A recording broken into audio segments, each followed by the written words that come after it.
والنجم إذا غوى. أما بعد فأعوذ بالله السميع العليم من الشيطان الرجيم من همزه ونفخه ونفثه. بسم الله الرحمن الرحيم.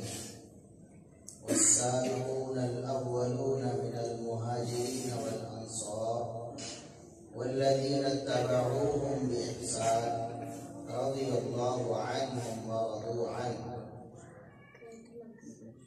انتہائی قابل احترام بزرگ و عزیز جوان ساتھیوں، ننھے منھے پیارے پیارے بچوں، صحابہ کرام رضوان اللہ علیہم اجمعین ہمارا دین ہے، ہمارا ایمان ہے،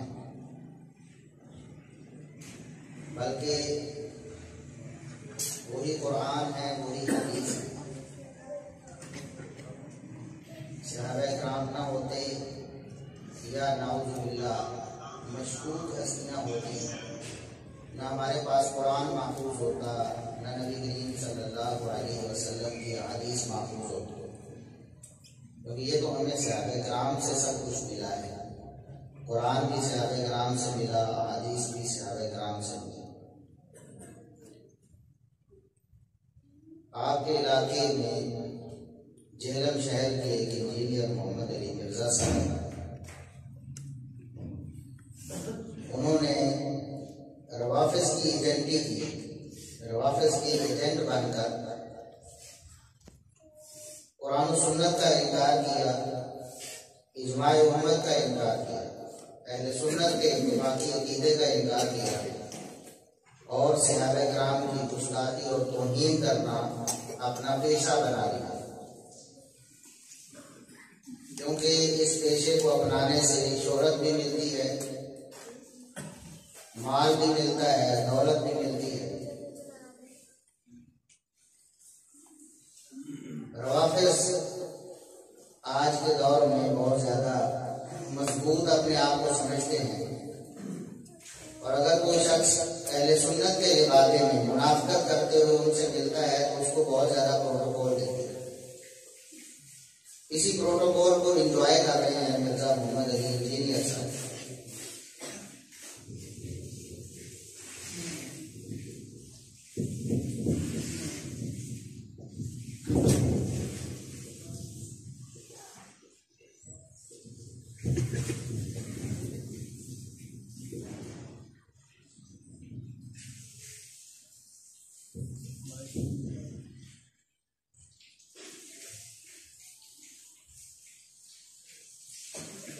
انجینئر محمد علی مرزا صاحب کے جو عقائد اور افکار ہیں، ان میں سے چند گمراہ کن افکار میں آپ کے سامنے پیش کرتا ہوں۔ جو شخص اللہ اور اس کے رسول صلی اللہ علیہ وسلم کو مانتا ہے، میں قرآن سے دلیل دوں گا، محمد رسول اللہ صلی اللہ علیہ وسلم کے فرمان سے دلیل دوں گا، قرآن پاک سے جو آیت پڑھوں گا آپ کے سامنے، وہ آیت بھی آپ خود دیکھ سکتے ہیں، اس کا ترجمہ بھی پڑھ سکتے ہیں۔ جو حدیث آپ کے سامنے پیش کروں گا وہ حدیث بھی آپ خود دیکھ سکتے ہیں، پڑھ سکتے ہیں۔ خود مرزا انجینئر صاحب انتہائی ان پڑھ انسان ہیں۔ آپ حیران ہوں گے انجینئر صاحب پھر ان پڑھ کیسے ہیں؟ ان پڑھ ایسے ہیں کہ قرآن و سنت سے ان پڑھ ہیں، قرآن و سنت سے ان کو کوئی واقفیت نہیں۔ جیسے میں انجینئرنگ سے ان پڑھ ہوں، حالانکہ میں نے الحمدللہ پی ایچ ڈی کی ہوئی، لیکن میری P H D Islamic studies میں ہے، نہ کہ انجینئرنگ میں۔ اسی طرح میں میڈیکل کے شعبے سے ان پڑھ ہوں، میں نے تو اسلامیات پڑھی ہے، اس میں پی ایچ ڈی کی ہے، میں نے دل تو نہیں پڑھی۔ اب اگر میں کہوں کہ میں اتنا پڑھا لکھا ہوں، لہٰذا میرا حق بنتا ہے کہ میں دل کے پیشنٹ کا بھی آپریشن کر دوں، کیونکہ میں نے تو پی ایچ ڈی کی ہے۔ بالکل ایسے ہی انجینئر صاحب کا یہ دعویٰ ہے کہ میں تو انجینئر ہوں، مجھے حق ہے کہ میں قرآن کی بھی کوئی آیت اپنے حق میں استعمال کر لوں اور حدیث کا بھی کوئی مفہوم پیش کر۔ اتنے ان پڑھ ہیں انجینئر صاحب کہ قرآن کریم اوپر سے دیکھ کر نہیں پڑھ سکتے، اوپر سے دیکھ کر پڑھنا نہیں آتا، اور اس کے ہم کئی ایک مثالیں دنیا کے سامنے پیش کر چکے ہیں ان کے اپنے لیکچر سے، جو ان کے اپنے آفیشیل یوٹیوب چینل پہ اپلوڈڈ ہے، خود ان کی اپنی طرف سے، ایسا نہیں کہ کسی نے ریکارڈ کر لیا ہو، کوئی ریکارڈ کرے تو بس اوقات ایسے بندہ تیاری میں نہیں ہوتا، جب خود وہ لیکچر دے رہے ہیں پورے ہفتہ تیاری کر کے اور سامنے نوٹس بھی لکھے ہوئے ہیں، اور حتیٰ کہ قرآن پاک بھی کھولا ہوا ہے، ساتھ کھول کے قرآن پاک اوپر دیکھ کے پڑھ رہے ہیں، سب دنیا کو پتا ہے کہ اوپر دیکھ رہے ہیں، پھر بھی قرآن پاک غلط پڑھتے ہیں،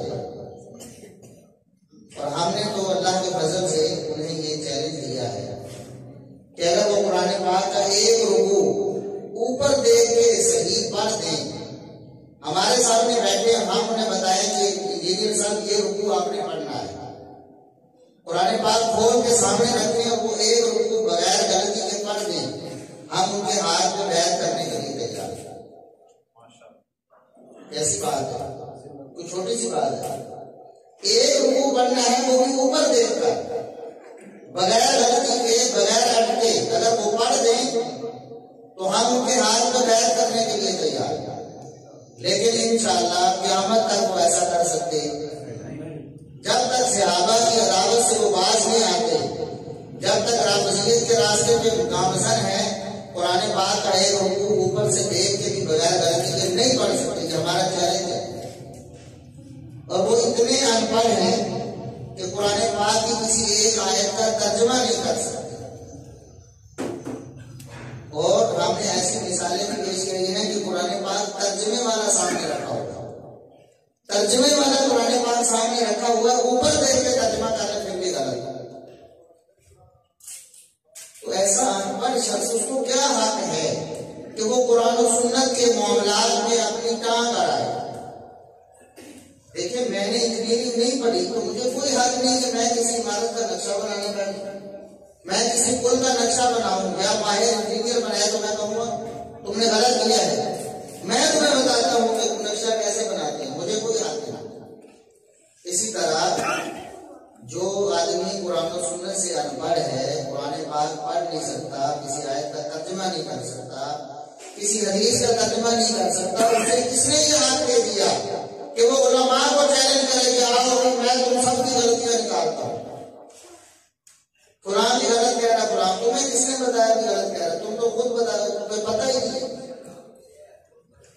کوئی عالم ہی دوسرے عالم کی غلطی نکالے گا نا، بتائے گا کہ نہیں اس کا یہ مسئلہ، اس کا یہ مسئلہ، یہ ترجمہ غلط کر دیا، یہ حدیث غلط پڑھ دی، ایک ان پڑھ شخص کیسے یہ دعویٰ کر سکتا؟ اور ہم نے اللہ کے فضل و کرم سے ان کو چیلنج دیا، ہم نے کہا ہمارے ساتھ بیٹھ کر بات کریں، آپ کے پاس بڑے دلائل ہیں تو آئے بیٹھیں، 1 گھنٹے کے لیے بیٹھ جاتے ہیں اور بیٹھ کر ہم باضابطہ گفتگو کر لیتے ہیں، کوئی لڑائی جھگڑا نہیں، کوئی تو کار نہیں، کوئی جھگڑا فساد نہیں، کچھ بھی نہیں، آرام سے بیٹھ جاتے ہیں اور بیٹھ کر 1 گھنٹے کے لیے 5-5 منٹ مقرر کر کے گفتگو کر لیتے ہیں،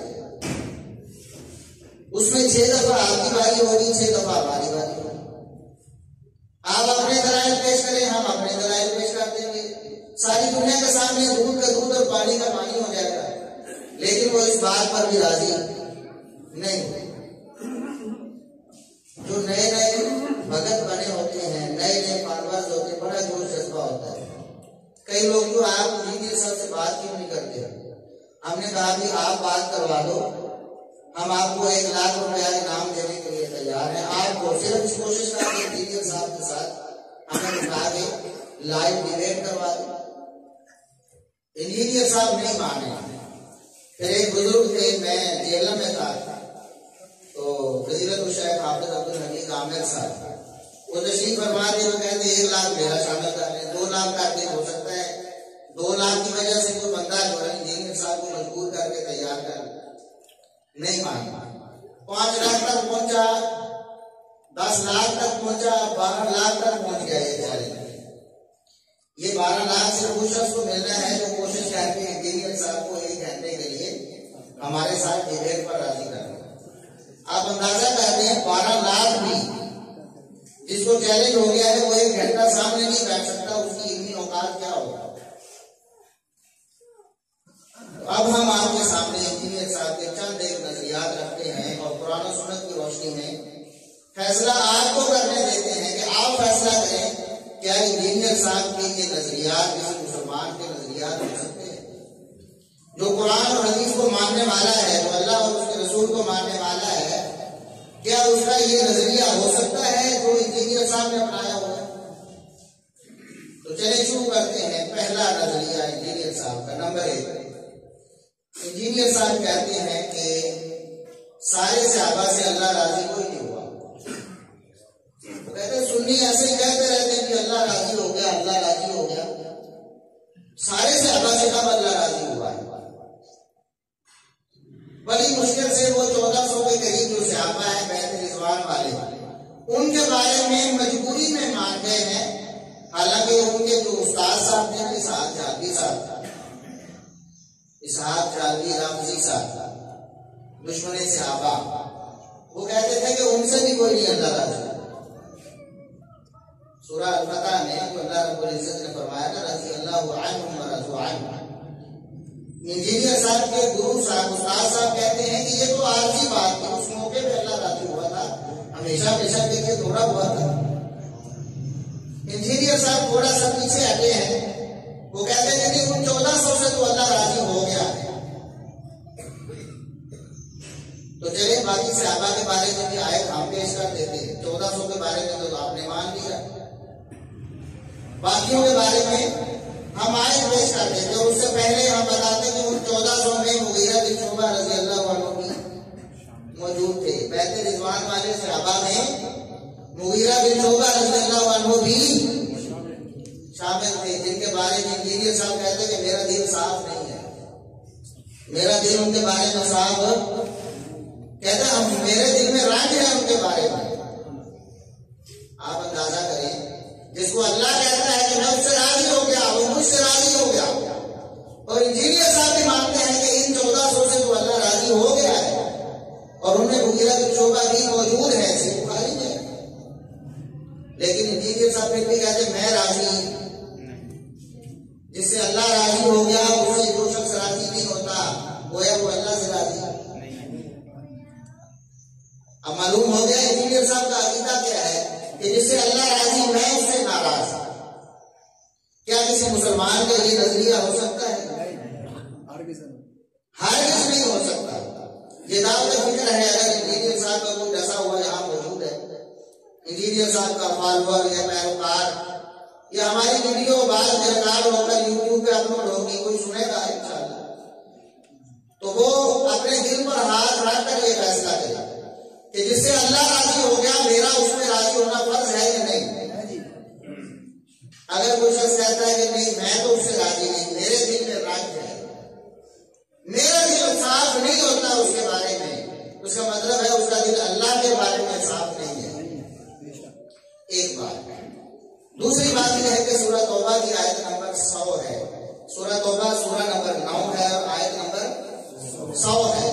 آپ قرآن پاک ادھر کھول کے دیکھ سکتے ہیں، اپنے اینڈرائڈ آئی فون میں بھی کھول سکتے ہیں، کھول کے دیکھ لیں آیت نمبر 100 میں اللہ رب العزت نے کیا فرمایا، والسابقون الاولون من المہاجرین والانصار والذین اتبعوہم بإحسان رضی اللہ عنہم ورضوا عنہ۔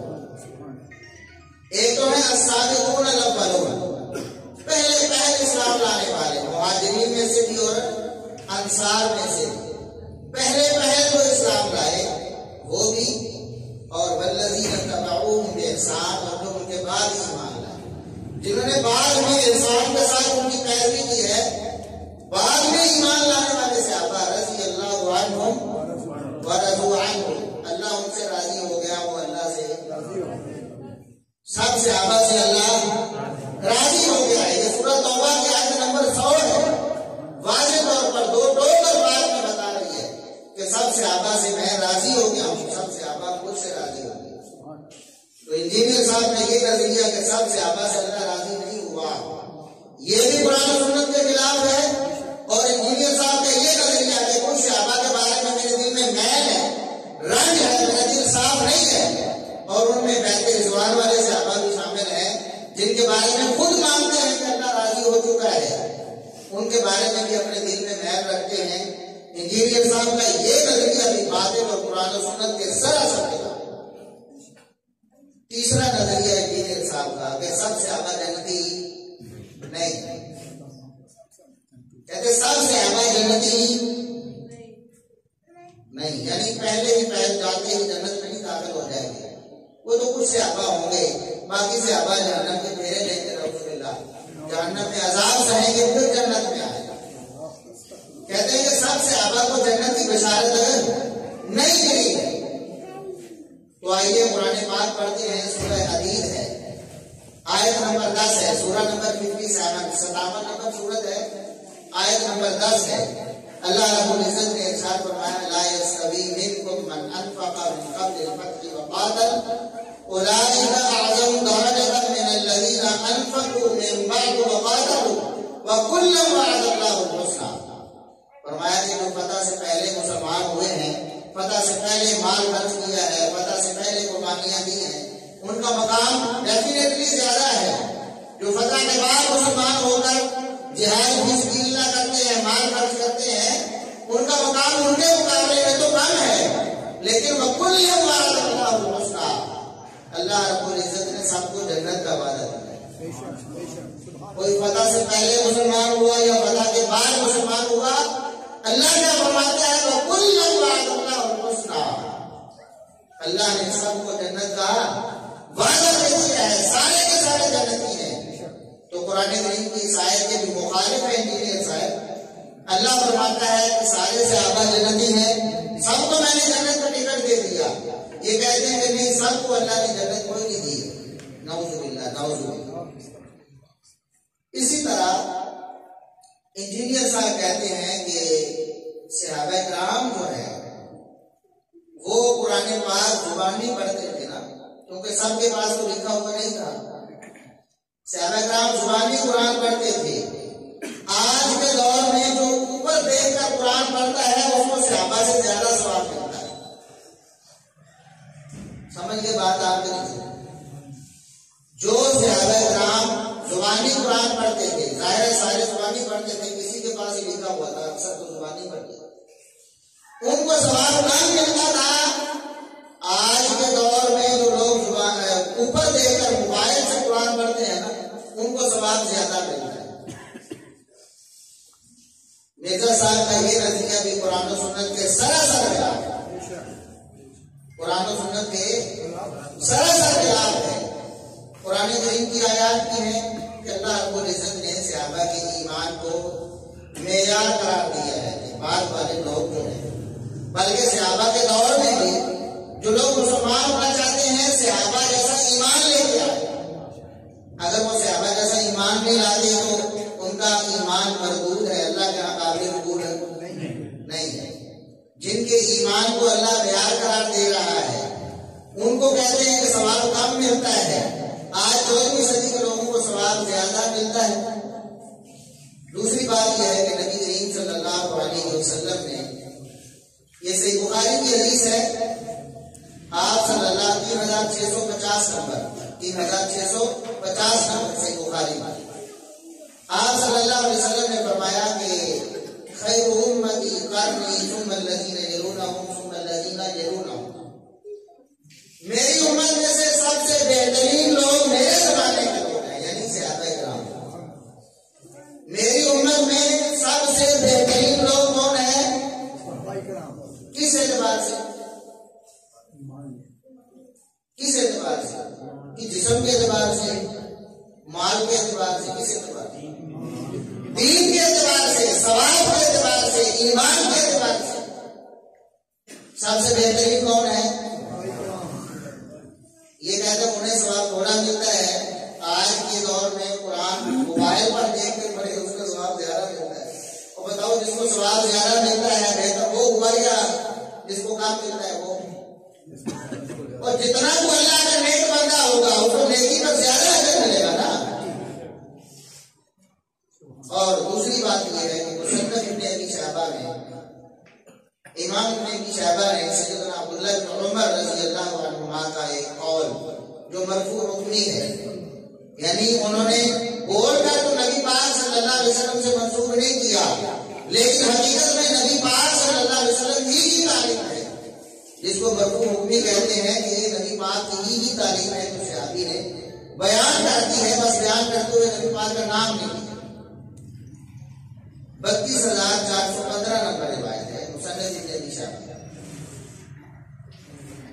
عبداللہ بن عمر رضی اللہ عنہما فرماتے ہیں لا تسبوا اصحاب رسول اللہ صلی اللہ علیہ وسلم، لوگوں نبی پاک صلی اللہ علیہ وسلم کے صحابہ کے بارے میں ادنا سا بھی کلمہ تنقید زبان پہ نہ لاؤ، وہ ادنا سا شائبہ بھی ہو اس بات میں کہ شاید اس سے کوئی شان کم ہو جائے، ایسی بات زبان پہ نہیں لانی۔ وجہ کیا ہے؟ نبی پاک صلی اللہ علیہ وسلم کی تعلیم یہ تھی۔ عبداللہ بن عمر رضی اللہ عنہما فرماتے ہیں فَلَا مَقَامُ أَحَدِهِمْ سَاعَةً خَيْرٌ مِّنْ عَمَلِ أَحَدِكُمْ عُمُرَهُ، اور کوئی تم میں سے ساری زندگی نیک عمل کرتا رہے، تم میں سے کوئی ساری زندگی نیک عمل کرتا رہے۔ نبی پاک کا ایک صحابی، اور یہ اعلیٰ سے اعلیٰ کی بات نہیں، ابو بکر و عمر و عثمان و علی کی بات نہیں، ابو سفیان و معاویہ کی بات نہیں، طلحہ و زبیر کی بات نہیں، ان کے تو بڑے فضائل ہیں۔ ایک ادنا سے ادنا صحابی جس میں لفظ صحابیت فٹ ہو جاتا ہے، اس نے دور سے نبی پاک صلی اللہ علیہ وسلم کو دیکھ لیا، ایک جگہ پر آپ کے ساتھ جمع ہو گیا، ایمان کی حالت میں، اور موت ایمان پہ ہو گئی، ادنا سے ادنا صحابی بھی۔ فرماتے ہیں کہ فَلَا مَقَامُ أَحَدِهِمْ سَاعَةً، وہ ایک صحابی ایک لمحے کے لیے قیام کر دے، کھڑا ہو جائے نبی پاک صلی اللہ علیہ وسلم کے ساتھ، تمہاری ساری زندگی کے سارے نیک اعمال سے اس کا ایک سیکنڈ اور لمحہ بہتر ہے۔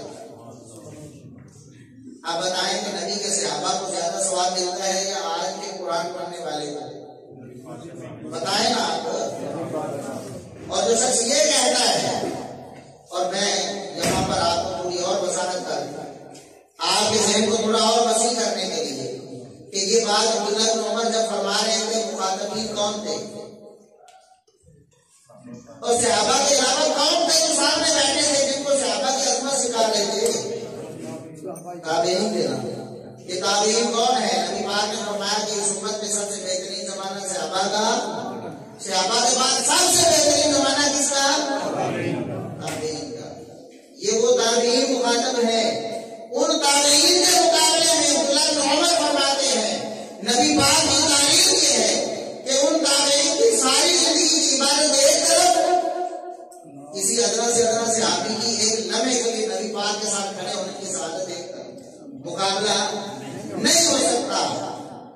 یہ ان پڑھ لوگ یہ کہتے ہیں کہ قرآن پڑھنا ہے، صحابی تو قرآن پڑھتے تھے، زبانی پڑھتے تھے، ان کو ثواب کم ملتا تھا، اور آج موبائل کو دیکھنے والے کو زیادہ ملتا ہے۔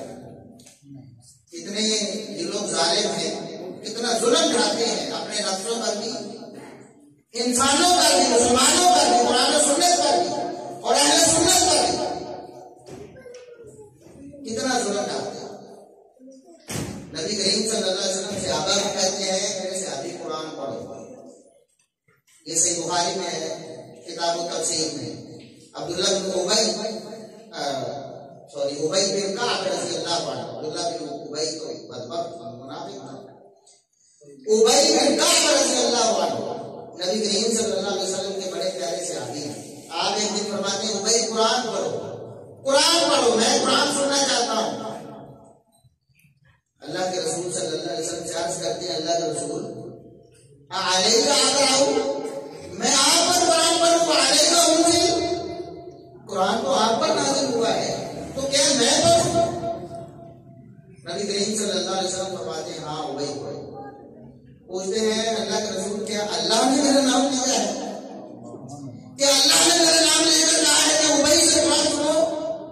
فرمایا ہاں اللہ نے آپ کا نام لیا ہے، ابی سے قرآن سنو۔ یہ صحابہ ہیں جن سے اللہ کہتا ہے کہ نبی آپ بھی قرآن سنیں۔ یہ ظالم کہتے ہیں کہ ان صحابہ سے زیادہ آج موبائل پہ دیکھ کے پڑھنے والے ہو جاتے ہیں۔ انا للہ و انا الیہ راجعون۔ آپ اندازہ کریں کہ قرآن و سنت کے کس قدر خلاف ہے نظریات انجینئر محمد علی مرزا صاحب۔ اور ہمارا چیلنج ہے کئی سو ویڈیو کلپس انجینئر صاحب کے خلاف ہم نے بنا چکے ہیں، اور کبھی بھی ہم نے انجینئر صاحب کا کلپ لگائے بغیر، ان کی ویڈیو پیش کیے بغیر جواب نہیں دیا۔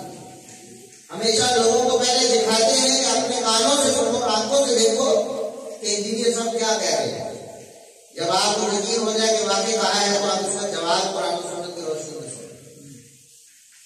اب آگے سے ہیلے بہانے ہیں جنہیں کی میری باتوں کو کاٹ چھانٹ کر پیش کیا جاتا ہے، آؤٹ آف دی کانٹیکسٹ پیش کیا جاتا ہے میری بات کو۔ ہم چیلنج کرتے ہیں اللہ کے فضل سے ہمارے یوٹیوب چینل پہ مرزا صاحب کے سینکڑوں کلپس لگا کر جواب دیے گئے، ان میں سے کوئی ایک کلپ لے جائے، ایک کلپ اس کو عدالت میں لے جائے، سپریم کورٹ میں لے جائے، ہائی کورٹ میں لے جائے، جا کر دعویٰ دائر کرے کہ یہ کلپ اصل میں میری بات کو غلط انداز میں پیش کیا گیا ہے، میں نے اس کلپ سے آگے یا پیچھے کچھ اور کہا تھا، اس کو کاٹ دیا گیا اور میری بات کو غلط رنگ میں پیش کیا گیا۔ اگر ایک کلپ بھی ثابت ہو جائے تو آؤٹ آف دی کانٹیکسٹ ہے، تو ایک کلپ کا 1,00,000 روپے دینے کے لیے ہم تیار، اور سینکڑوں کلپس ہیں، کم از کم 400 کے قریب تو کلپس ہیں نا جو مرزا صاحب کے لگے ہوئے، ان کے خلاف جو ہماری ویڈیوز ہیں، تو کم از کم وہ 4 کروڑ کے تو حقدار بنتے ہیں۔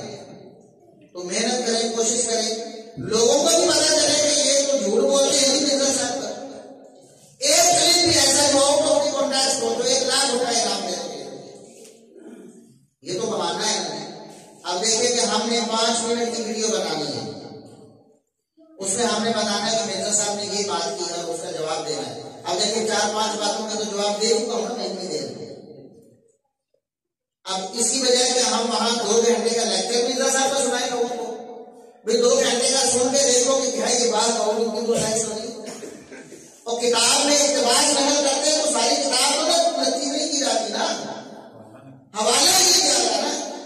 ہم حوالہ دیتے ہیں، کوئی بندہ اگر مائی کا نام اس میں جڑت ہے پیش کرے، ایک نکلے، اصل ویڈیو مرزا صاحب کی پیش کرتے ہیں، مرزا صاحب خود پیش کرتے ہیں کہ دیکھو میں نے تو یہ کہا تھا اور انہوں نے یہ بنا کے پیش کر دیا۔ کیوں نہیں پیش کر دیا؟ کیوں نہیں کر دیا؟ کوئی جواب ہی نہیں، کوئی جواب ہی نہیں، اور انشاءاللہ ان کے پاس جواب ہونا بھی نہیں۔ مر جانا انہوں نے دنیا سے چلے جانا ہے، لیکن ہماری بات کا جواب دے سکتے نہیں دے سکتے، یہ چیلنج ہے انہیں۔ تو صحابہ کرام رضوان اللہ علیہم اجمعین ان کے بارے میں کیا کیا گمراہ کن نظریات ہیں۔ کہتے ہیں فتح مکہ کے موقع پر جن صحابہ نے کلمہ پڑھ کر اسلام میں داخلہ لیا تھا، انہوں نے موت کے ڈر سے کلمہ پڑھا تھا۔ کیا کہتے ہیں فتح مکہ کے موقع پر جنہوں نے کلمہ پڑھا تھا انہوں نے موت کے ڈر سے کلمہ پڑھا تھا۔ اچھا قرآن کیا کہتا ہے؟ سورۃ النصر پڑھی ہے کسی؟ اذا جاء نصر اللہ والفتح ورأيت الناس يدخلون في دين الله افواجا۔ اے نبی اس وقت کو یاد کریں، اس وقت کو یاد کریں جب اللہ کی مدد آ جائے گی، فتح مل جائے گی، اور آپ لوگوں کو دیکھیں گے فوج در فوج اللہ کے دین میں داخل ہو رہے ہوں گے۔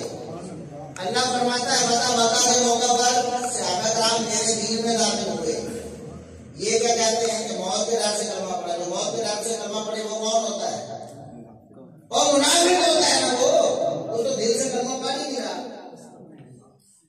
اور جو موت کے ڈر سے کلمہ پڑھے وہ مسلمان بھی نہیں ہوتا، صحابی ہونا تو دور کی بات۔ نعوذ باللہ، نعوذ باللہ، نعوذ باللہ۔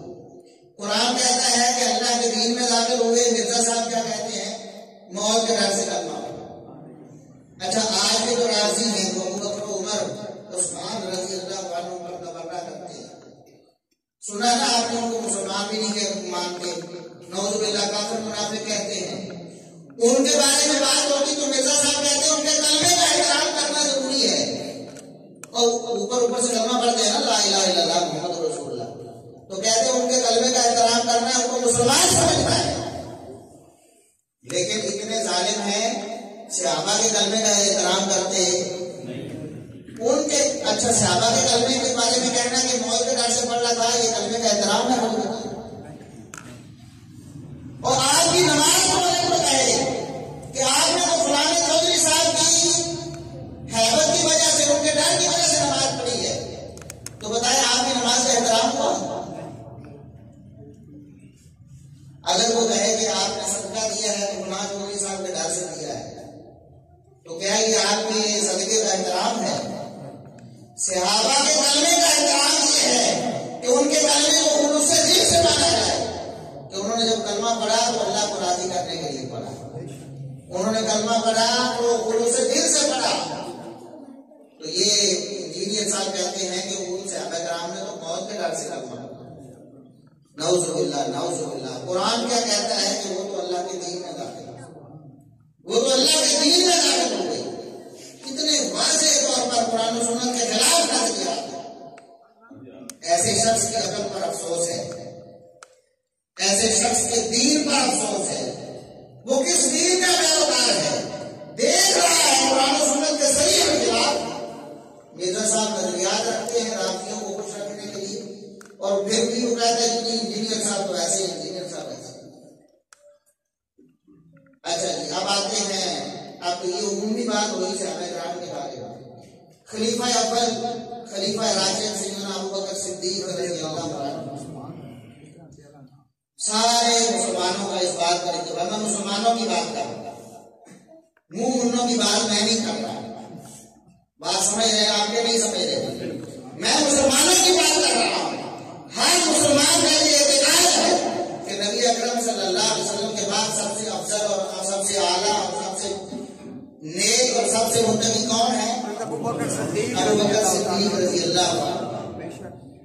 اور سب سے پہلے خلافت کا اہل بھی ابوبکر صدیق۔ پہلے خلیفہ کون ہے؟ اور صرف یہی نہیں کہ پہلے بن گئے تھے، بلکہ حقدار بھی پہلے بننے کے کون تھے؟ ابوبکر صدیق رضی اللہ عنہ۔ انجینئر صاحب نے ابوبکر صدیق رضی اللہ عنہ کو بھی معاف نہیں کی۔ دین کی سب سے زیادہ نصرت کس نے کی؟ ابوبکر صدیق رضی اللہ عنہ۔ انجینئر صاحب کہتے ہیں کہ نبی پاک کے سب سے بڑے مومن حضرت علی تھے، حضرت ابوبکر اور عمر بھی اس پائے کے مومن ہیں۔ آپ بتائیں کہ یہ کس کا نظریہ ہو سکتا ہے؟ کسی اہل سنت کا یہ نظریہ ہو سکتا ہے؟ کسی مسلمان کا یہ نظریہ ہو سکتا ہے؟ کن کا نظریہ ہوتا ہے یہ؟ روافض کا، دشمنان صحابہ کا، شیعہ کا یہ نظریہ ہے۔ کسی سنی مسلمان کا یہ نظریہ ہو سکتا؟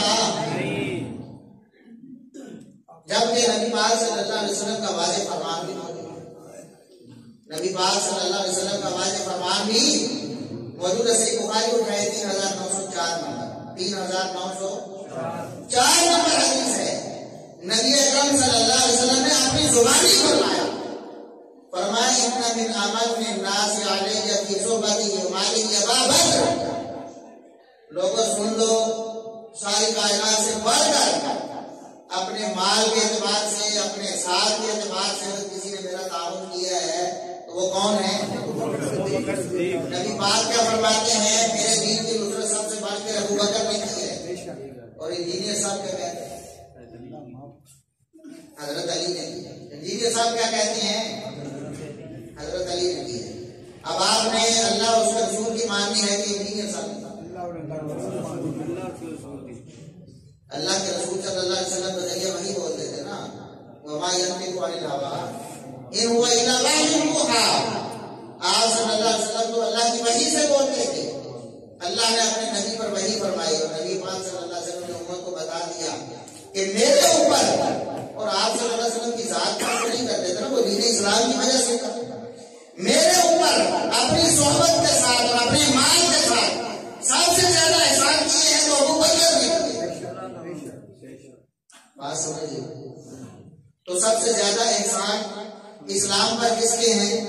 سب سے زیادہ تعاون اسلام کے لیے کس کا ہے؟ نبی پاک صلی اللہ علیہ وسلم کا تعاون سب سے زیادہ کس نے کیا؟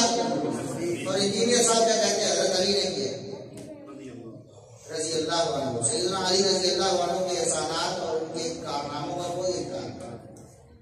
لیکن یہ رافضیت ہے کہ علی رضی اللہ عنہ کو ابو بکر عمر سے بھی آگے لے جانا. ابو بکر عمر سے آگے لے جانا کیا ہے؟ رافضیت ہے. اہل سنت کا مذہب قرآن و سنت کی روشنی میں آپ کے سامنے حدیث پیش کر رہا ہوں، میری اپنی بات تو نہیں ہے، یہ تو واضح دو ٹوک نصوص ہیں نبی اکرم صلی اللہ علیہ وسلم کے مطابق. اور اسی حدیث میں ہے اگلا عقیدہ سنائیں گے صاحب، پھر میں اسی حدیث سے دوسرے الفاظ بھی سنوں.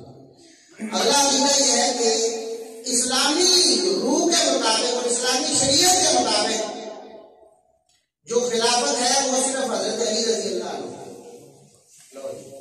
ابو بکر و عمر و عثمان کی خلافت اسلام کے مکمل مطابق ہے. یہ کس کا نظریہ ہے؟ اور رافضیوں کا نظریہ ہے نا، دشمنوں کا کارے دل والوں کا، ظاہر و باطن سے جو کارے ہیں ان کا نظریہ ہے نا. کسی مسلمان کا یہ نظریہ ہو سکتا، انجینئر صاحب کا یہ نظریہ ہے، اور انہوں نے بول کر کہا ہے اسلام کی اصل روح کے مطابق اگر کوئی خلافت ہے تو وہ حضرت علی کی ہے. اس کا کیا مطلب ہے کہ ابو بکر و عمر و عثمان رضی اللہ عنہ کی خلافت اسلامی روح کے مطابق ہے؟ نہیں. نبی پاک صلی اللہ علیہ وسلم کیا فرماتے ہیں؟ آپ کے آخری ایام اور آپ صلی اللہ علیہ وسلم ابو بکر صدیق رضی اللہ عنہ کے بارے میں، جہاں اور بھی بہت ساری، اگر وہاں میں بات کرنا شروع کروں تو کئی گھنٹے گزر جائے کہ نبی اکرم صلی اللہ علیہ وسلم کیسے بتا کر گئے عمر کو کہ میرے بعد ابو بکر کا بنا. یہی حدیث کی نظر 904 نبی اکرم صلی اللہ علیہ وسلم نے فرمایا کہ تمام دروازے جو مسجد میں داخل ہوتے ہیں بند کر دیں، ہر دروازہ بند کر دیا جائے الا ابی بکر، سوائے ابو بکر کے دروازے. ابو بکر کا دروازہ بند نہیں ہوگا مسجد نبی میں، باقی سب کے دروازے. نبی پاک نے بتا دیا کہ میرے بعد تمہارے خلیفہ کس ہیں. اس کے بعد صحیح بخاری کی 7230 نمبر حدیث 7220 7220 ایک عورت آئی، آ کر عرض کرتی اللہ کے رسول صلی اللہ علیہ وسلم میرا یہ معاملہ ہے. آپ صلی اللہ علیہ وسلم نے اس کا معاملہ حل فرمایا اور فرمایا کہ بیوی دوبارہ آنا. کیا فرمایا؟ دوبارہ آنا. وہ بھی کوئی بابی تھی، صحابہ سارے بابی تھے. اس نے آگے سے کہہ دیا کہ اللہ کے رسول اگر میں آؤں اور آپ نہ ہوں. صحیح بخاری کے الفاظ 7220 کے کہ جاننا ہے تمہیں تو موت آ، اس کی مراد یہ تھی کہ آپ کو اگر موت آ جائے، آپ فوت ہو جائیں، آپ دنیا سے چلے جائیں تو پھر میں کس کے پاس آؤں. اس کا کیا عقیدہ تھا کہ نبی صلی اللہ علیہ وسلم نے فوت ہو جانا ہے. پوچھتے اللہ کے رسول اگر آپ نہ ہوں، فوت ہو جائیں تو میں کیا کروں. آپ صلی اللہ علیہ وسلم نے فرمایا دو ٹوک الفاظ میں او عورت بیوی اگر تم آؤ اور میں نہ ملوں تو تمہیں کس کے پاس آنا ہے. نبی پاک صلی اللہ علیہ وسلم کے بقول ابو بکر صدیق رضی اللہ عنہ کی خلافت عین اسلامی ہے بلکہ نبوی ہے. آپ کو زبانی طور پر بتا رہے ہیں کہ میرے پاس کس نے خلیفہ بننا ہے، اور یہ کہتے ہیں کہ صرف حضرت علی کی جو خلافت ہے وہ اسلامی اصلی اسلامی روح کے مطابق ہے، ٹرو اسلامک ڈیموکریسی کے مطابق اگر کسی کہے تو حضرت علی ہے. جبکہ نبی پاک کیا فرماتے ہیں کہ میرے بعد ابو بکر کی جو خلافت ہے وہ ٹرو اسلامک ڈیموکریسی سے. نبی پاک کے علاوہ اور کون؟ دیکھیں سیدنا علی رضی اللہ عنہ کی خلافت پر بیعت صحابہ کرام نے کی. صحابہ کرام نے خلیفہ بنایا تو وہ خلیفۃ المسلمین ہے اور ان کی خلافت عین اسلامی روح کے مطابق ہے. تو جن کی خلافت کے بارے میں نبی اکرم صلی اللہ علیہ وسلم بتائیں ان کی خلافت کے بارے میں کیا خیال ہے؟ تو کیا گمراہ کن نظریہ ہے کہ حضرت علی کی خلافت عین اسلامی سیاسی اصولوں کے مطابق ہے جبکہ ابو بکر و عمر و عثمان کی ایسی نہیں ہے. جبکہ نبی کریم صلی اللہ علیہ وسلم کی احادیث کے صحیح خلاف. اس کے بعد انجینئر صاحب کا نظریہ ہے کہ سقیفہ بنی ساعدہ میں جو ہوا، سقیفہ بنی ساعدہ ایک جگہ کا نام تھا جہاں مہاجرین و انصار نبی کریم صلی اللہ علیہ وسلم کی وفات کے بعد جمع ہوئے فیصلہ کرنے کے لیے کہ خلیفہ کس نے بننا ہے. اور وہاں ابو بکر صدیق رضی اللہ عنہ کی خلافت پر صحابہ کرام کا اتفاق ہو گیا. اسے کیا کہتے ہیں؟ سقیفہ بنی ساعدہ. سقیفہ بنی ساعدہ میں جو فیصلہ ہوا، کیا فیصلہ ہوا کہ ابو بکر اب نبی کے بعد خلیفہ اول ہے. کہتے ہیں سقیفہ بنی ساعدہ میں جو ہوا، امت اس وجہ سے آج تک لڑ رہی ہے. یعنی جتنی بھی قتل و غارت ہوئی ہے امت میں کس وجہ سے ہوئی ہے؟ ابو بکر رضی اللہ عنہ کے وہاں خلیفہ بننے کا. سقیفہ بنی ساعدہ میں نہ فیصلہ ہوتا نہ امت لڑتی. اچھا آپ مجھے بتائیں کہ امت اس لیے لڑ رہی؟ یہ جو بدبخت ہیں، یہ جو اہل بیت کا نام لے کر قرآن و سنت کے خلاف چلنے والے ہیں، اللہ اس کے رسول کا انکار کرنے والے ہیں، کیا یہ اس لیے لڑ رہے ہیں کہ ابو بکر کو خلیفہ کیوں بنائے؟ ان کا تو معاملہ ہی ہو رہا ہے. یہ تو شروع سے آج موضوع نہیں ہے، ورنہ میں آپ کو یہ بھی بتا دیں کہ تاریخ ہے. عبداللہ بن ابی اینڈ کمپنی سے ان کا آغاز ہوا. یہی وہ لوگ ہیں، یہی وہ لوگ ہیں. عبداللہ بن ابی اینڈ کمپنی منافقین کا ٹولہ ہے. ساری نشانیاں وہ ہیں. الحمدللہ ہم ثابت بھی کر چکے ہیں. کبھی پھر موقع ملا تو انشاءاللہ آپ کو بتائیں گے.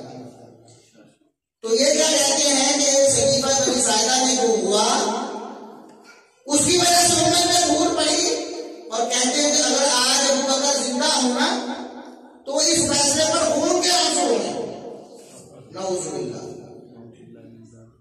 قرآن کی بھی مخالفت، سنت کی بھی مخالفت، نبی پاک کے فرمان کی بھی مخالفت، صحابہ کے اجماع کی بھی مخالفت. یہ سب صحابہ کا اتفاقی فیصلہ تھا.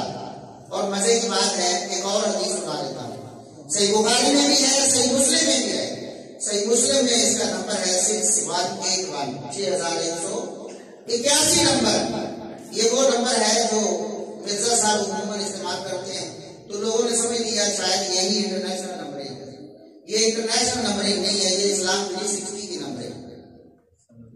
سند نمبر جسے کہہ سکتے ہیں، حدیث نمبر نہیں.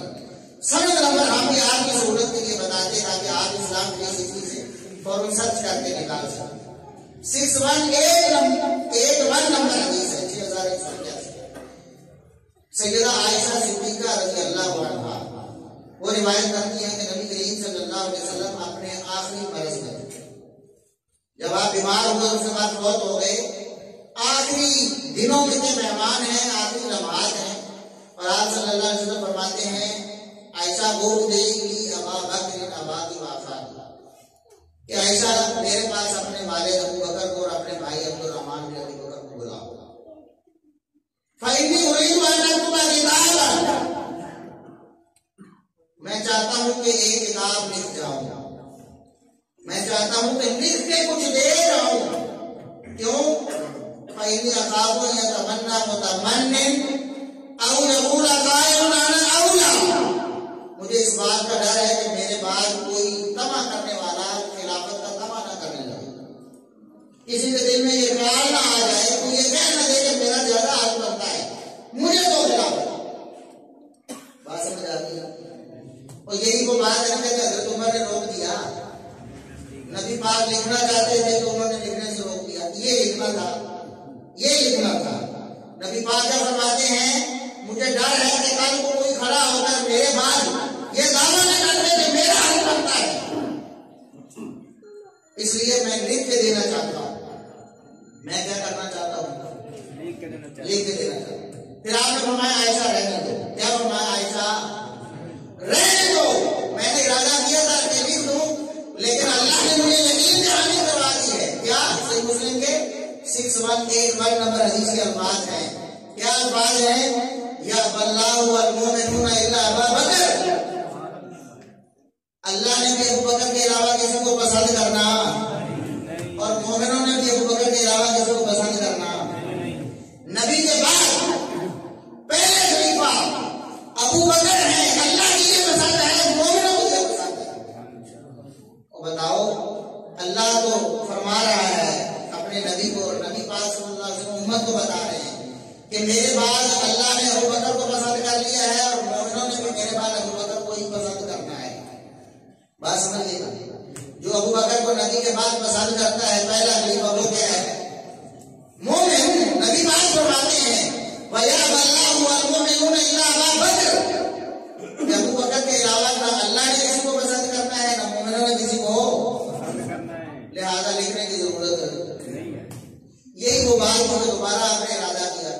آپ کے ذہن میں پھر آیا کہ شاید مجھے لکھ دینا چاہیے، لیکن پھر صحابہ کرام نے مجھ سے مشورہ دیا کہ آپ کو آرام کرنا چاہیے، تو آپ پھر پیچھے آگے آپ نے نہیں فرمایا کہ نہیں ضروری لے کے آؤ، اگر ضروری لکھوانا ہوتا تو آپ کہتے ہیں کہ لے کے آؤ۔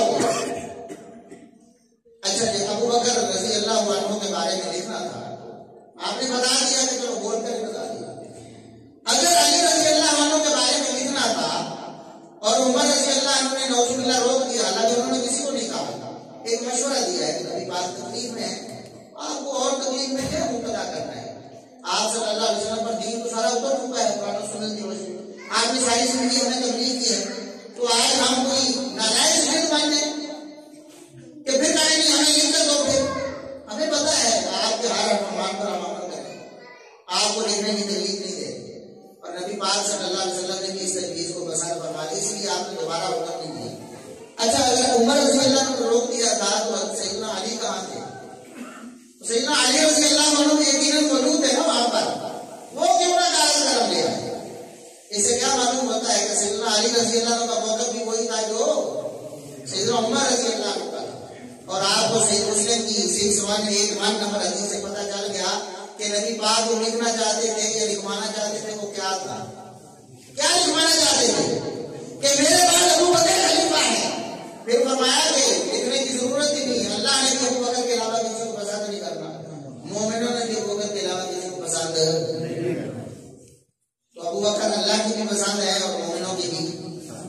اللہ نے تو ان صحابہ کے ایمان کی گواہی بھی دے دی اس موقع پر جنہوں نے سقیفہ بنی ساعدہ میں ابو بکر کو منتخب کرنا تھا، نبی پاک نے پہلے ہی مومن فرما دیا، اور یہ کہتے ہیں کہ سقیفہ بنی ساعدہ میں جو فیصلہ ہوا اس کی وجہ سے امت میں گھوم رہی ہوئی، اور یہ بڑا بڑا فیصلہ نہیں ہوا۔ اب بتاؤ کہ ایسا شخص کیا سنی ہو سکتا ہے؟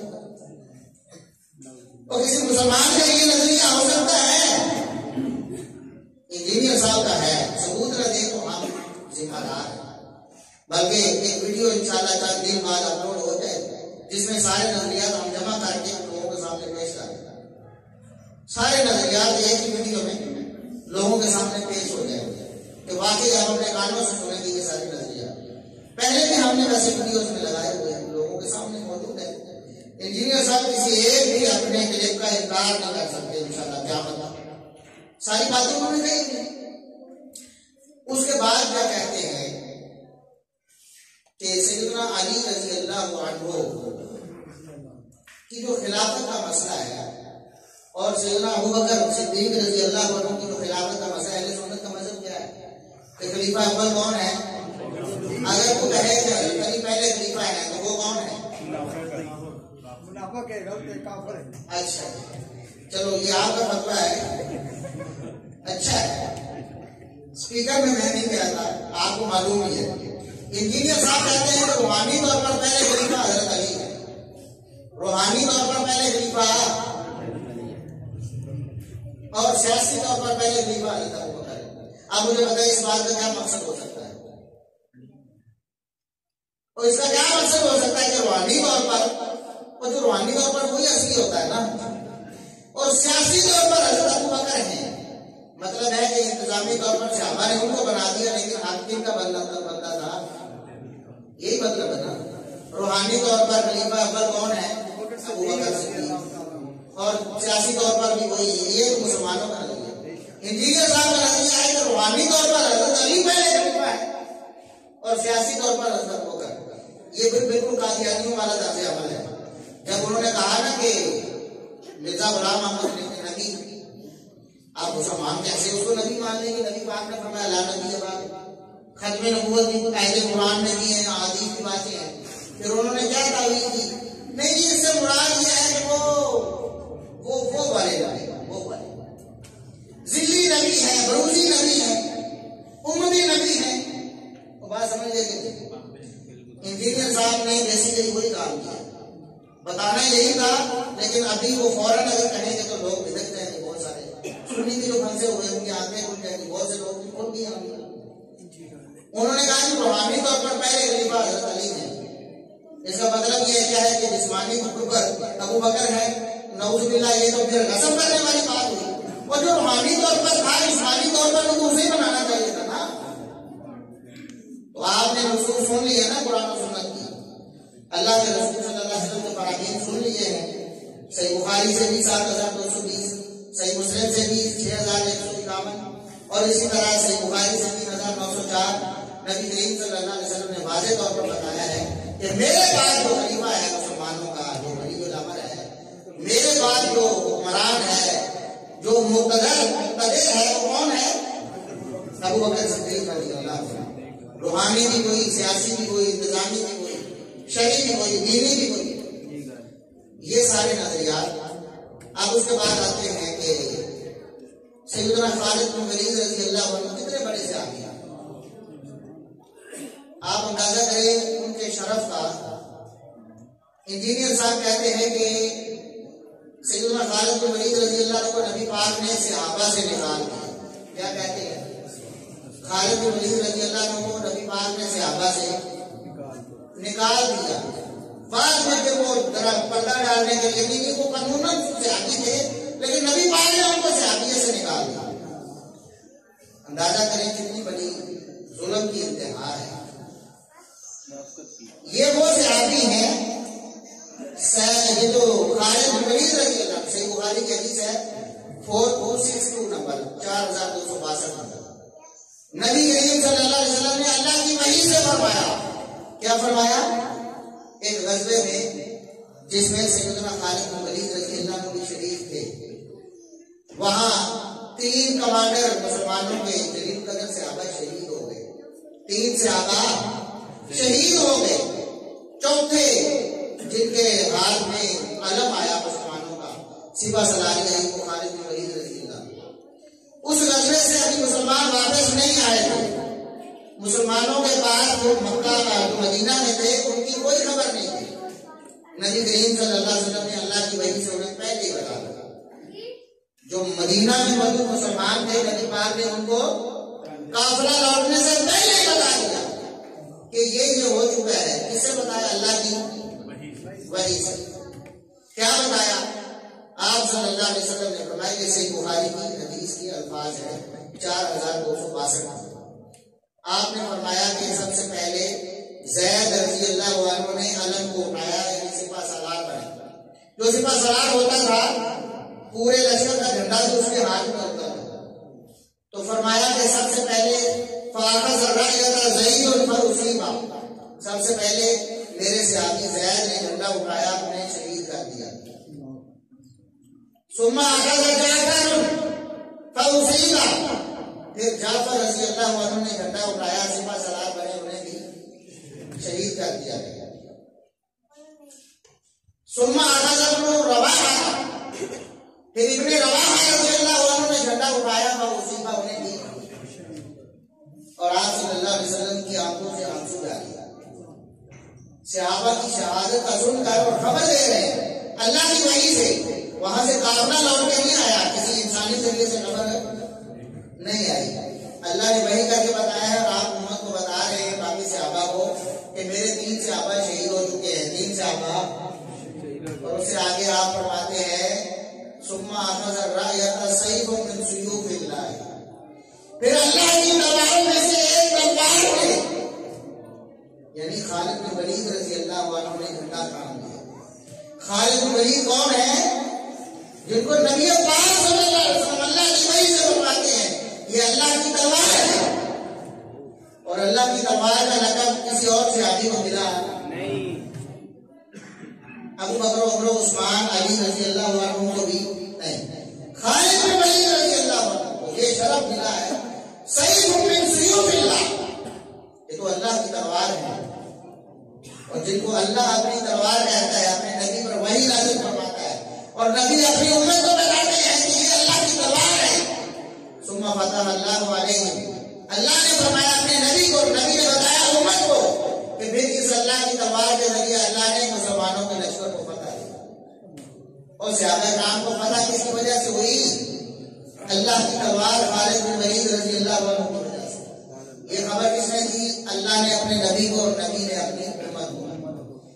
اور یہ ظالم کہتے ہیں کہ خالد بن ولید رضی اللہ عنہ نبی پاک نے صحابہ سے کہا، نعوذ باللہ، نعوذ باللہ، نعوذ باللہ۔ اس کے بعد کتنا کو ٹائم اچھا میرا گھنٹہ ہونا 50 منٹ ہو گئے. چلے میں بات کو مختصر کرتا ہوں, اس کے بعد سوالات کے جوابات بھی ہیں, اس پہ بھی امید ہے اتنا ہی ٹائم لگنا ہے, کم از کم آدھا گھنٹہ ہو جائے. آخری باتوں پر طرف آتے ہیں. سب سے زیادہ دشمنی جو کماتے ہیں وہ سیدنا معاویہ رضی اللہ عنہ. انجینئر صاحب روافض بھی ایسے کرتے ہیں, وہ یہاں سے شروع ہوتے ہیں. پہلے سیدنا معاویہ رضی اللہ عنہ پر آتے ہیں نا, اس سے پہلے ایک اور سیڑھی ہے, ہم اس کا ذکر نہیں کرتے. سب سے پہلے اس پہ آتے ہیں, اس سے سیدنا معاویہ پر جاتے ہیں, اس سے سیدنا عثمان پر, اور پھر ابو بکر عمر پر. بالکل یہی ترتیب انجینئر صاحب نے رکھی ہے. سب سے پہلے سیدنا معاویہ کے خلاف بولنا شروع کیا, پھر سیدنا عثمان کے خلاف بھی بولے. بات وقت نہیں ہے ورنہ وہ بھی میں تفصیل دے. انہوں نے کہا ہوا ہے کہ سیدنا عثمان رضی اللہ عنہ نے بہت ساری غلطیاں کی اپنی خلافت کی وجہ سے, جس کی وجہ سے مسلمانوں نے ان کو شہید کر دیا. نعوذ باللہ, نعوذ باللہ. یعنی جو باغی تھے, باغی اللہ تھا, نبی پاک صلی اللہ علیہ وسلم نے جن کے بارے میں فرمایا تھا عثمان منافق تمہیں کہیں گے کہ خلافت سے دستبردار ہو جاؤ. کون کہیں گے؟ منافق. نبی پاک کیا فرماتے ہیں؟ منافق. منافق کہیں گے کہ آپ خلافت سے ہٹ جائیں, لیکن آپ نے شہید ہو جانا ہے, خلافت چھوڑنی نہیں ہے. یہ نبی پاک کا فرمان ہے. اس لیے سیدنا عثمان شہید ہو گئے, خلافت نہیں چھوڑی آپ. یہ نہیں کہ ان کو کوئی تما دی خلافت کی, ان کو تو پہلے بھی زبردستی بنایا گیا تھا. خلفائے راشدین میں سے کوئی بھی ایسا نہیں جس نے کہا تم مجھے بناؤ گی, میں بننا چاہتا ہوں. سب کو زبردستی بنایا گیا. امت نے صحابہ کرام نے بیعت کر دی تو وہ بن گئے, سمیت سیدنا علی رضی اللہ عنہ. سب کا معاملہ ایسے ہے. تو کہتے کیا ہیں کہ سیدنا معاویہ رضی اللہ عنہ اور ان سے آگے سیدنا عثمان رضی اللہ عنہ تک پہنچتے ہوئے کہ وہ تو جی خلافت کو برباد کر رہے تھے, نعوذ باللہ, تو لوگوں نے ان کو شہید کر دیا. نبی پاک فرماتے منافق ہیں. یہ کہتے ہیں کہ نہیں, وہ بڑے اچھے لوگ تھے, ان کا سٹانس بہت ٹھیک تھا. نعوذ باللہ. بہرحال اس سے آگے پھر ابو بکر عمر پر بھی پہنچ گئے. سن لیا نا آپ نے, ابو بکر کی خلافت رضی اللہ عنہ کی خلافت بھی اتحاد صاحب کر, عمر رضی اللہ عنہ کی خلافت کو بھی غیر اسلامی کہہ دیا. سن لیا نا آپ نے. تو ایسے ہی ہوتا ہے, ابتدا یہاں سے کرتے ہیں. تو سیدنا معاویہ رضی اللہ عنہ پر سب سے زیادہ اعتراضات اور ان پر سب سے زیادہ جھوٹ باندھے ہیں انجینئر محمد علی مرزا صاحب. ایک جھوٹ یہ بولتے ہیں کہ ان کی کوئی فضیلت نہیں, ان کی کوئی فضیلت نہیں, کہتے بس صحابی ہے اور اس کے علاوہ کوئی فضیلت نہیں. اور آپ کو یہ کوئی احسان کر رہے ہیں ان کا, صحابی بھی نہ مانو, اور باقی کے حدیث بخاری مسلم میں جو نہیں مانتے, صحابی بھی نہ مانو. کون سا احسان کر رہے ہو معاویہ رضی اللہ عنہ پر؟ وہ تو اللہ رب العزت کی طرف سے ان کو اتنی شان ملی ہے کہ آپ جیسے کروڑوں بھی, اربوں خربوں بھی ان کے خلاف بھونکتے رہے تو انہیں کوئی فرق پڑنے والا نہیں. معاویہ رضی اللہ عنہ, ان کا تو نام ہی ایسا ہے. معاویہ کا معنی وہ ستارہ جس کو دیکھ کر ٹوٹے بھونکتے ہیں. معاویہ یہ بھی رافضی جو ہے بڑی پروپیگنڈا کرتے, معاویہ کا یہ غلط معنی, یہ بالکل جھوٹ بولتے ہیں. معاویہ کا اصلی معنی کیا ہے؟ وہ ستارہ جس کو دیکھ کر ٹوٹے بھونکتے ہیں, جس کو دیکھ کر. تو معاویہ رضی اللہ عنہ پر ٹوٹے بھونکتے ہیں, وہ بھونکتے ہیں نا. اسی طرح انجینئر صاحب کو ایک روایت پیش کرتے ہیں جو منکر روایت ہے. محدثین نے کہا کہ یہ ناقابل قبول روایت ہے کہ سیدہ عائشہ رضی اللہ عنہا پر حوض کے مقام پہ کتے بھونکے تھے. کیا کہتے ہیں کہ سیدہ عائشہ پر حوض مقام پر کتے بھونکے, وہ تو روایت ثابت نہیں, لیکن ہم کہتے ہیں یہ بات صحیح ہے, کتے واقعی بھونکتے ہیں. کتے واقعی آج بھی بھونکتے ہیں سیدہ عائشہ پر رضی اللہ عنہا پر. قیامت تک کتے بھونکتے رہیں گے لیکن انہیں کوئی فرق نہیں پڑتا. تو سیدنا معاویہ رضی اللہ عنہ پر کتے بھونکتے رہتے ہیں, پریشان نہ ہوا کریں. کتے بھونکتے رہیں گے لیکن سیدنا معاویہ کی شان میں کوئی فرق نہیں آئے گا. کہتے ہیں کہ صحابی ہونے کے علاوہ ان کی کوئی فضیلت ثابت نہیں. اور بھائی صحابی ہونا اتنی بڑی فضیلت ہے کہ اس کے علاوہ کسی فضیلت کی ضرورت ہی. اور سب سے بڑی فضیلت دنیا میں ہے, وہ تو رسالت کے بعد اگر کوئی ہے تو وہ کیا ہے؟ صحابی. اور بھائی دیکھیں نبی پاک صلی اللہ علیہ وسلم کے رشتے دار, آپ کے خاص رشتے دار, آپ کی ازواج مطہرات, آپ کے جو دیگر رشتے دار ہیں, آپ کے چچا ہیں, آپ کے چچا صاحب بھائی ہیں, اور جتنے بھی رشتے ہیں سب کو احترام کیوں ملا ہے؟ کس لیے ملا ہے؟ وہ صحابی ہے اس لیے. اور آپ کے رشتے داروں میں جو صحابی نہیں اس کا کوئی احترام تو بتائیں. ابو جہل کے تو رشتے دار تھا, ابو لہب رشتے دار تھا کہ نہیں؟ تو کوئی اس کا احترام ہے؟ سیدنا علی رضی اللہ عنہ کا احترام ہے کیوں؟ اور صحابی بن گیا نا, کلمہ پڑھ لیا مسلمان ہو گیا. اور جس نے کلمہ پڑھ کر ایمان کی حالت میں نبی پاک کو دیکھا ہے وہ کیا ہے؟ اور یہ سب سے بڑی دولت ہے, یہ سب سے بڑی سعادت ہے. اس کے علاوہ کوئی بھی نہ ملتی تو کافی تھی. لیکن ہم کہتے ہیں کہ سیدنا معاویہ رضی اللہ عنہ کے اور فضائل میں موجود ہیں. یہ کہتے ہیں کوئی فضیلت بھی نہیں. آپ صحیح بخاری اٹھائے 2924 نمبر, اسی طرح 2799 نمبر, 2 حدیثیں امام بخاری رحمۃ اللہ علیہ کی آئے. اور یہ بھی اللہ رب العزت کی بڑی حکمت ہوتی ہے. 2924 نمبر حدیث پر اعتراض کیا اس آیات کے ساتھ. یہ جو انجینئر صاحب کے گروپ صاحب تھے, یہ استاد صاحب تھے, جن سے ساری خرافات انہوں نے سیکھی اور آگے ان کو منتقل کر, وہ کہتے ہیں کہ یہ روایت جھوٹی ہے. صحیح بخاری کی 2924 نمبر روایت کیا ہے؟ جھوٹی ہے. وجہ کیا ہے؟ وجہ یہ ہے کہ اس کے سارے راوی شامی ہیں. اس کے سارے راوی کیا ہیں؟ شام کے علاقے سے تعلق رکھنے والے ہیں, اور شام والے سیدنا معاویہ رضی اللہ عنہ کے ساتھی تھے. اس لیے ساتھیوں نے اپنے ساتھی کے لیے حدیث کر دی. نعوذ باللہ. تو صحیح بخاری کی حدیث کو جھوٹا کہنے کے لیے یہ جھوٹ بولا. اس روایت کے سارے راوی شامی ہیں, لہٰذا یہ جھوٹی ہے. تو وہی حدیث امام بخاری دوبارہ بھی لے کر آئے تھے 2799 نمبر پر. اور اللہ کا کرنا ایسا دیکھیں کہ اس کے سارے راوی مدنی ہیں. سارے کے سارے راوی کیا ہیں؟ ایک بھی مدینے کے باہر کا نہیں ہے. صحابیہ سے لے کر امام بخاری کے استاد تک. اندازہ کریں اللہ رب العزت نے کس طرح حفاظت کی اپنے دین کی, اور سیدنا معاویہ رضی اللہ عنہ کی فضیلت کی کس طرح حفاظت کی. ان جھوٹوں کو منہ توڑ جواب دے دیا. تم کہتے ہو اس کے ظاہری سامنے حالانکہ وہ سکھا ہے, سارے سچے ہیں, تمہیں کیا مسئلہ ہے ان کے سامنے ہونے سے؟ کل کو کوئی کہے گا کہ یہ راوی جو ہے کوفہ کے ہیں تو حضرت علی کی فضیلت جو ہوگی راج کیوں نہیں؟ اور جو سچے ہیں وہ تو سچے ہیں. کوفے میں صحابہ بھی تھے, شام میں بھی صحابہ تھے, تابعین بھی تھے, سچے لوگ ایماندار شام میں بھی تھے. اور اہل شام کی فضیلت میں تو اتنی حدیثیں آئی ہیں. نبی پاک صلی اللہ علیہ وسلم نے وہاں کے لیے دعا کی ہے اپنی برکت کے لیے. اہل شام کی تو بڑی فضیلت آئی ہے. بارہ جھوٹ کے بولا کہ یہ اہل شام کی روایت ہے, انہوں نے گھاٹ لی ہے سیدنا معاویہ رضی اللہ عنہ کی فضیلت میں. امام بخاری کی کوئی پیش کرنا دوسری روایت ہے. امام بخاری کے سارے استاد مدنی ہیں. امام بخاری فرماتے ہیں حدثنا عبداللہ بن یوسف, مجھے میرے استاد عبداللہ بن یوسف نے حدیث بیان کی ہے, مدنی ہے, مدینے کے رہنے والے.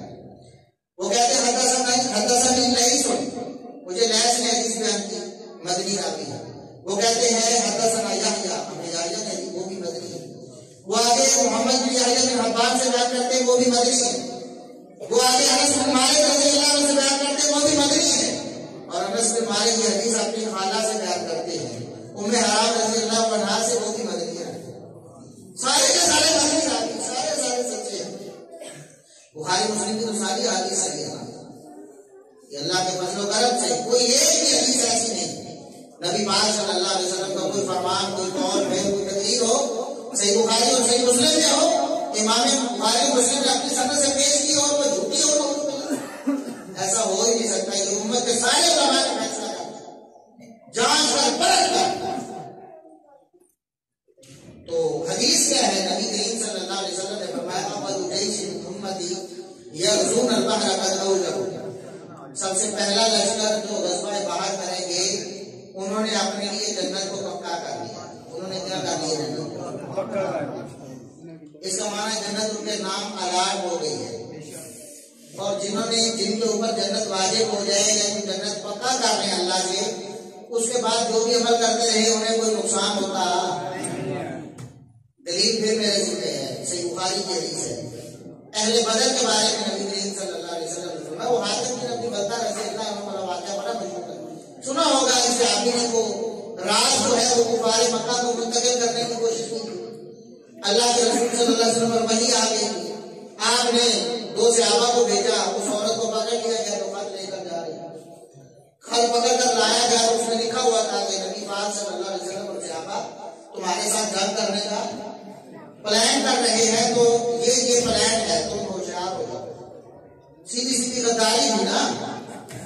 تو عمر رضی اللہ عنہ کہتے ہیں اللہ کے رسول دعنی اضرب عنق هذا المنافق، اللہ کے رسول مجھے اجازت دیجیے اس منافق کی گردن میں اڑا دوں۔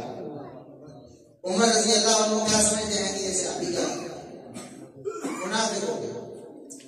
تو عمر رضی اللہ عنہ کا یہ خیال صحیح، کوئی صحابی منافق ہو سکتا؟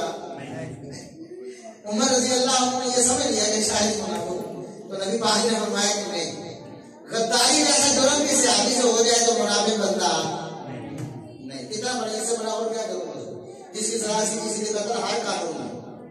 آج کے مہذب قانون میں بھی، جس کو مہذب کہا جاتا ہے نا، کہتے ہیں کہ یہ تو کیپٹل پنشمنٹ ہے نا، یہ نہیں ہونی چاہیے، پھانسی کی سزا نہیں ہونی چاہیے، لیکن غداری کی سزا وہ بھی سمجھتے ہیں کہ قتل ہونی چاہیے۔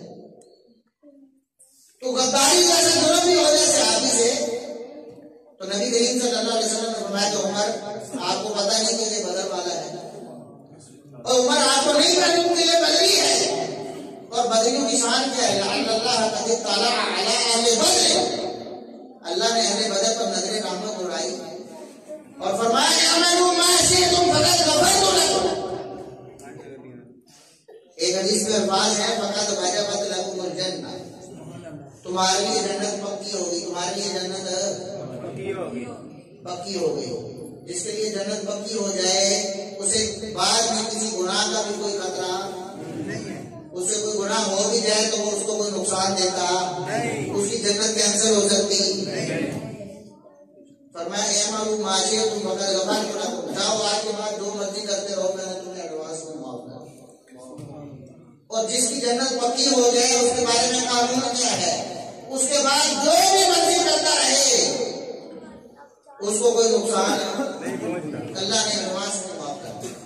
اہل بدر کے بارے میں بھی یہ الفاظ ہیں فقد وجبت لكم الجنہ، جنت تمہارے لیے پکی ہو گئی۔ اور اس لشکر کے لیے بھی نبی پاک کے الفاظ کیا ہیں؟ قد اوجبوا، انہوں نے جنت اپنے لیے پکی بتائے۔ جس کے لیے جنت پکی ہو جائے بعد میں کوئی غلطی کوئی ہو بھی جائے اس سے، اس کو کوئی نقصان ہوتا، کیونکہ اللہ نے فرمایا ہے نبی پاک کی زبانی کہ اعملوا ما شئتم فقد غفرت لكم، جاؤ جو مرضی کرتے رہو، میں نے نواز میں معاف کر دیا۔ یہی الفاظ نبی پاک نے فرمائے اس غزوہ باہر کرنے والوں کے لیے، غزوہ باہر کرنے والوں نبی پاک نے فرمایا کہ یہ جنت پکی ہو گئی۔ اور دوسری حدیث جو 2799 نمبر ہے اس میں الفاظ کیا ہے؟ نبی پاک صلی اللہ علیہ وسلم نے فرمایا کہ میں سویا تھا تو میں نے دیکھا خواب میں انبیاء کے خواب کیا ہوتے ہیں؟ اللہ نے وحی کے ذریعے مجھے دکھایا۔ میں نے کیا دیکھا؟ میرا وہ لشکر جنہوں نے غزوہ باہر کرنا ہے، میں نے اس میں سے ہر سپاہی اور فوجی کو دیکھا، وہ جنت میں تختوں پر اس طرح ٹیکے لگائے ہوئے ہیں جس طرح بادشاہ اپنے تختوں پر سے۔ اچھا یہ غزوہ باہر کس نے کیا؟ سیدنا معاویہ رضی اللہ عنہ سپہ سالار ہے اس غزوے کے، اور جس کے ہر سپاہی کی شان اور فضیلت یہ ہے کہ نبی پاک نے دیکھ لیا ان کو جنت کے تختوں پر ٹیکے لگائے ہوئے، اس کے سپہ سالار کی شان کیا ہوگا؟ صحیح بخاری میں 2924 اور 2799 دو حدیثیں سیدنا معاویہ رضی اللہ عنہ کی واضح، اور اسی حدیث میں 2799 میں یہ الفاظ ہے کہ یہ غزوہ صحابہ نے سیدنا معاویہ کی کتاب ہے، ان کی سپہ سالاری نے کیا۔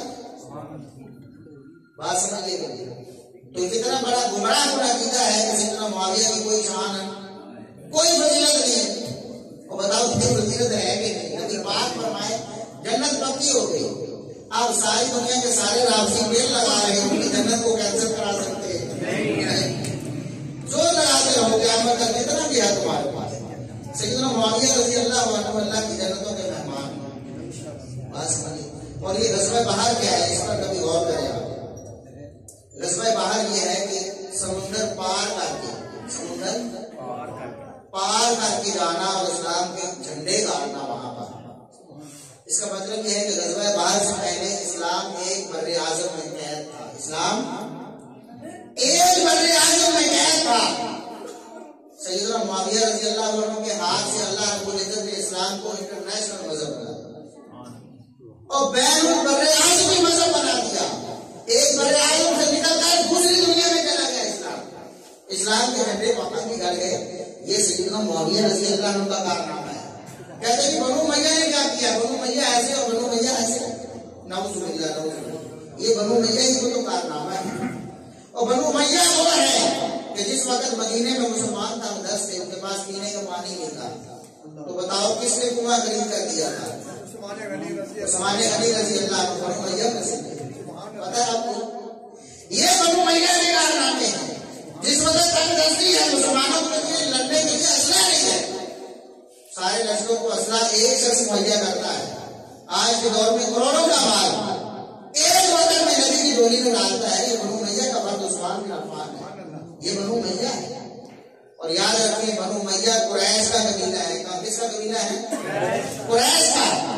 یہ وہ قبیلہ ہے صحیح مسلم میں ہے. نبی پاک صلی اللہ علیہ وسلم نے فرمایا اللہ رب العزت نے اس کائنات میں جب لوگوں میں درجے بنائے، تقسیم کیا عظمت اور شرف کے اعتبار سے، تو قریش کو سب سے زیادہ عظمت اور شرف دیا. سبحان اللہ. اور نبی اکرم صلی اللہ علیہ وسلم بھی قریشی ہے نا. سیدنا عثمان بھی قریشی، سیدنا معاویہ بھی قریشی، سیدنا ابو سفیان بھی قریشی. یہ تو نبی پاک کا اپنا خاندان ہے. اس پر اعتراض اور بات کرنا نبی پاک کو قبیلہ قریش پر اعتراض ہے.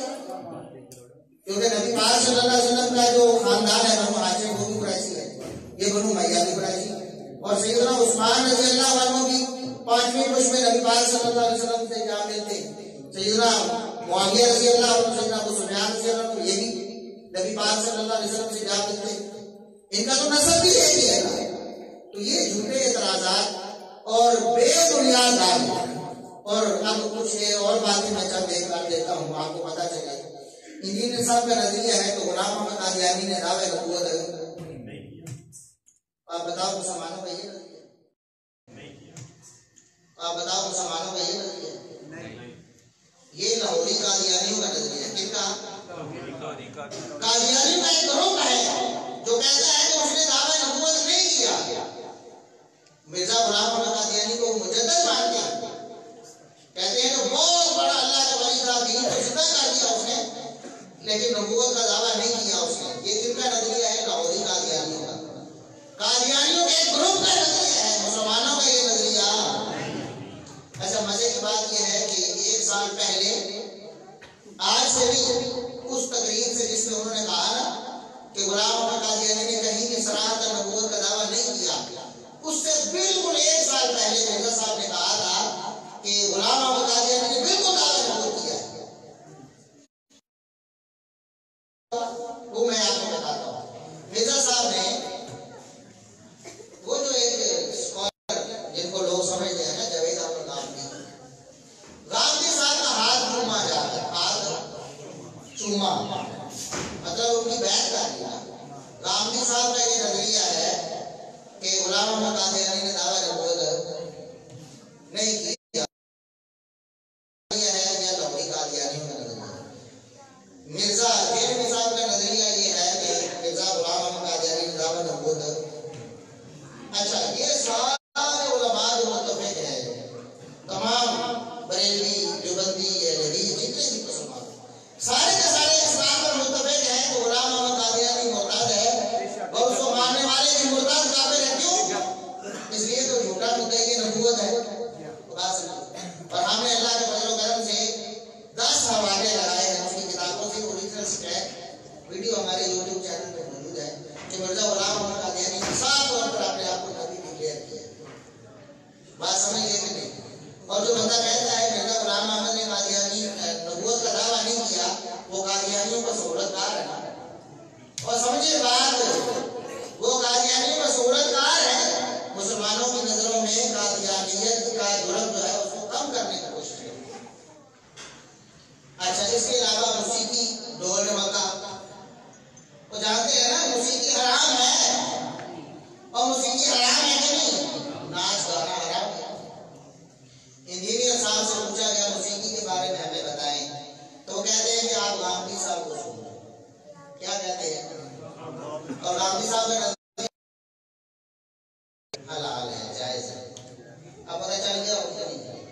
اور ابھی کوئی شبہ ہے، مثال کے طور پر مجھے جو پوچھتا ہے کہ فلاں مسئلہ بتائیں، تو میں کہتا ہوں کہ اس بارے میں آپ فلاں مولانا صاحب کو سن لو، اس کا مطلب یہ ہے کہ ان کا موقف بہت اچھا ہے، تب میں ریفر کرتا ہوں۔ اگر موقف کو غلط سمجھتا ہوں تو کبھی ان کی طرف ریفر بلکہ میں کہوں گا کہ ان کا موقف غلط ہے۔ اس بارے میں موسیقی کے بارے میں سوال ہوا تو کہا آپ نہیں صاحب، سود کے بارے میں سوال ہوا، سود کتنی بڑی لعنت ہے۔ اللہ رب العزت فرماتے ہیں کہ جو سود نہیں چھوڑتا فَأَذَنُوا بِحَرْبٍ مِّنَ اللَّهِ وَرَسُولِهِ، اللہ اور اس کے رسول سے اعلان جنگ ہے تمہارا۔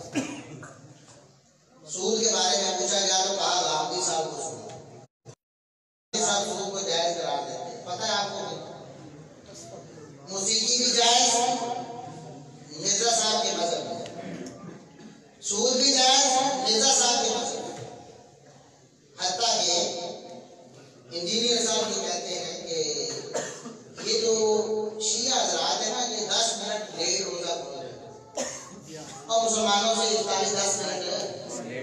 مسلمان کیا کرتے ہیں سورج کے غروب ہوتے ہی افطاری کرتے ہیں، ہمارے بریلوی دیوبندی بھائی 2 منٹ 1.5-2 منٹ کا ڈیلے کرتے ہیں، حالانکہ وہ بھی غلط ہے، لیکن ان کا نظریہ یہ ہوتا ہے کہ ہمیں یقین ہو جائے، حالانکہ یقین تو ہو چکا ہوتا ہے۔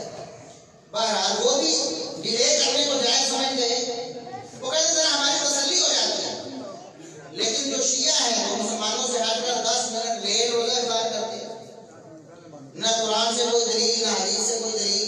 اللہ بھی یہ فرماتا ہے کہ جیسے ہی سورج غروب ہو جائے روزہ افطار کر دو، نبی پاک بھی یہ فرماتے ہیں جیسے ہی سورج غروب ہو جائے روزہ افطار کر دو، سارے مسلمان بھی یہ کہتے ہیں جیسے ہی غروب آفتاب ہو روزہ افطار کر دو۔ شیعہ کیا کہتے ہیں 10 منٹ لیٹ روزہ افطار کر دو، اور انجینئر کا موقع بالکل ٹھیک ہے، 10 کیا 24 منٹ تک آپ لیٹ کر سکتے ہو۔ ان سے بھی 14 قدم آگے، انہوں نے 10 کہا 10 منٹ، انہوں نے کہا 14 اور لے لو، میری طرف سے گنجائش ہے۔ کہتے 24 منٹ بھی کوئی لیٹ روزہ افطار کرے تو وہ بالکل درست کرتا ہے۔ اب یہ مرزا صاحب یہ ان کا مذہب ہے، مرزا صاحب صحابہ کو گالی دے دو آپ کے ایمان میں کوئی فرق نہیں پڑتا، یہ مرزا صاحب کا مذہب ہے، بات سمجھے؟ اور صحابہ کرام کی شان میں توہین کرتے رہو کوئی مسئلہ نہیں، ٹھیک ہے؟ صحابہ کرام سارے جنتی نہیں ہے، یہ مرزا صاحب کا مذہب ہے، صحابہ کرام سے اللہ راضی نہیں ہوا، یہ مرزا صاحب کا مذہب ہے۔ ابو بکر پہلے خلیفہ نہیں ہے، روحانی طور پر علی پہلے خلیفہ ہیں، یہ مرزا صاحب کا مذہب ہے۔ سن لیا نا آپ نے، ہم نے بتایا ہے اور دلائل بھی ہیں اللہ کے فضل و کرم سے۔ لہٰذا اب بھی کوئی شخص اتمام حجت کے بعد یہ گمراہ کن نظریات، یہ رافضیانہ نظریات، یہ قادیانیہ نظریات، یہ غامدیانہ نظریات، یہ سننے کے بعد بھی اگر کہتا ہے کہ مرزا صاحب انجینئر صاحب صحیح ہے تو تف ہے، افسوس ہے اس پر۔ ہم اس کی ہدایت کے لیے دعا کر سکتے ہیں، اللہ رب العزت اسے ہدایت دے، اگر ہدایت اسے نصیب میں نہیں ہے تو اللہ اسے جلدی اٹھائے۔ وآخر دعوانا الحمدللہ۔ والنجم إذا غوى